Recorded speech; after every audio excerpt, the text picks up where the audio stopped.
Tole nagaan waaqayyoo dachaa bakka jirtan hundumaatti isiniif haa baay'atu. Gooftaatti kan jaallatamtan obboloonni keenya hordoftoonni TV lattu akkam jirtu nagaadha. Waaqayyo isa namoota guyyaa kanaa nu taasiseef galanni guddaan haa ta'u. Ani obboleessi keessan Kiristoos keessatti nagaa wanti tokko iyyuu na jalaa hin rukunneen qaba. Nagaan kun immoo nagaa fannoo irraa argamedha.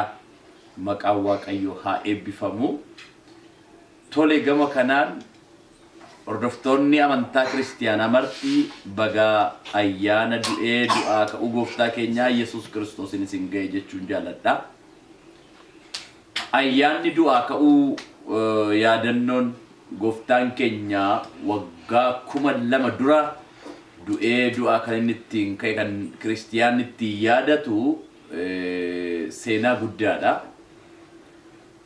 Seenaa guddaadha jennee kan nu odeessisiisu namni iddoo namaa ta'ee wabii namaa darbuuf iyyuu beenyaa namarraa barbaadeeti kan dhaqu. Haga fayyadamaan taanetti namni of cinqee namaaf jiraatu hin jiru. Gooftaa keenyarraa garuu barnoonni nuti fannoo irratti dabarfamee of cinqaarsuu isaatiin of dhiphisuu isaatiin barnoonni nuti fannoo irraa baranne baay'inni iddoo keenya badii keenya mataatti jigfateetu mudaa tokko iyyuu qabaatiin dhala namaatiif dabarsee of kenne.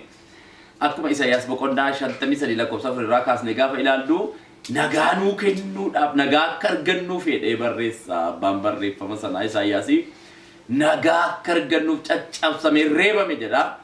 Nagaa nuu galaasuudhaaf jireenya bara baraa nuu galaasuudhaaf kan hojiin keenya dabi keenya yakki keenya hallayaa du'a bara baraatti nu gatuudhaaf karaa nurra barbaadu karaa ilma isaa Yesuus Kiristoosiin sarara jireenya bara baraa keessa galle jechuudha.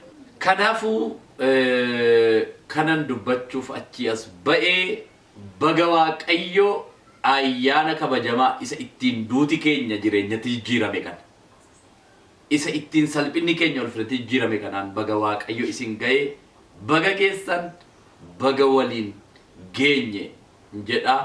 Gooftaan isin eebbisu yeroo keenya bara keenya adeemsa keenya hundumaa irratti darbee ammallee gooftichi hamuun jedha. Shalom.